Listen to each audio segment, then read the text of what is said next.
सिद्धि की शादी के बाद वो ससुराल चली जाती है। पीछे रह जाती है भाभी रानी। सिद्धि के ससुराल जाते ही भाभी कहती है, अरे वाह जी वाह, सारे कपड़े मेरे।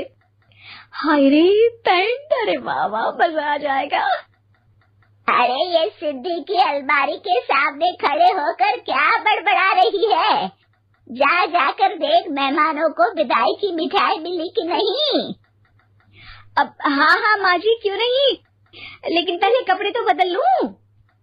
अब रानी आ जाती है सिद्धि के उन कपड़ों में जो वो ससुराल जाने से पहले घर छोड़ जाती है।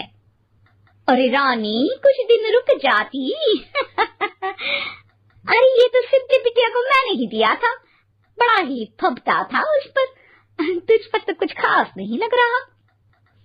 अब वो ना मेरे सारे कपड़े गीले थे तो सोचा पहन लूं। वैसे भी सिद्धि को कौन सा भी पुराने आउटडेटेड कपड़ों को पहनना है।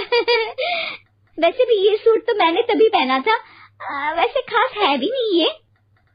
हाँ ठीक है, लेकिन ना मेरी सिद्धि पर तो जमता था। सारे मेहमान चले जाते हैं और सिद्धि ससुराल से मायके पहली बार आती है। अपना घर, अपना कमरा, अपनी अलमारी।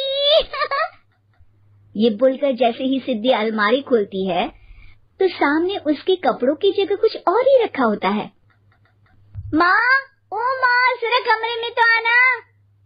सास और रानी वहां पहुंच जाते हैं। रानी ने पहनी होती है सिद्धि की जींस और टी शर्ट। अरे भाभी, ये क्या? ये तो मेरी बड़ी ही महंगी टी शर्ट है, इसे आपने घर में क्यों पहनी है? अरे बहुत मिलती है दीदी ये चौक की मार्केट में, 150 में। ओ भाभी प्लीज, ये एरोपोस्टल है, 2000 की एक टी शर्ट। ओह, 2000 में तो दीदी 4 साड़ी आ जाए। अब क्या बोलूं? भाभी, ये मेरी अलमारी में छोटू के कपड़े, तो मेरे कपड़े कहाँ हैं? मेरी अलमारी में? अब दीदी आपको कौन से पुराने कपड़े पहनने थे? माना भाभी, लेकिन मैं जब घर आती तो यही सब पहनती ना। अरे तुम तो बड़ी कंजूस हो दीदी। खैर, वक्त आता है जब सिद्धि ससुराल के लिए रवाना हो रही होती है। अरे रानी, अंदर से सिद्धि का गिफ्ट ले आ, लड़की पहली बार ससुराल से मायके आई है। रानी अंदर जाती है और एक सिंपल सी साड़ी लेकर बाहर आ जाती है। ये लीजिए माँ जी। सास बेटी को गिफ्ट देकर ससुराल भेजती है।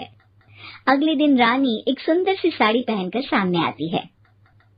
अरे रानी, ये तो वो साड़ी है जो मैंने सिद्धि को देने के लिए दी थी जब वो ससुराल ले जाती, लेकिन ये तूने कैसे पहन ली? अरे माँ जी, ये साड़ी तो मुझे बहुत पहले से ही पसंद थी, लेकिन चिंता ना करिए, मैंने सिद्धि के लिए भी अच्छी सी साड़ी दी है। हाँ। तभी सिद्धि का फोन आता है।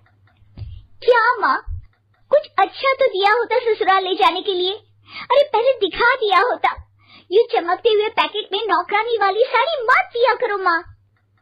अरे बेटे, वो तेरी भाभी ने ना गलती से उससे पैकेट बदल गया। हाँ, मैं कल ही तेरे भाई के हाथ से तेरा वाला पैकेट भेज दूंगी। अरे रहने दो माँ, आई एम श्योर भाभी ने अभी वही साड़ी पहनी होगी जो तुमने मेरे लिए रखी थी। तुम तो समझ नहीं पाई उनको। खैर छोड़ो, मैं ज्यादा बोलती अच्छी नहीं लगती, रहने दो, आपको उन्हीं के साथ रहना है, फिर बात करेंगे।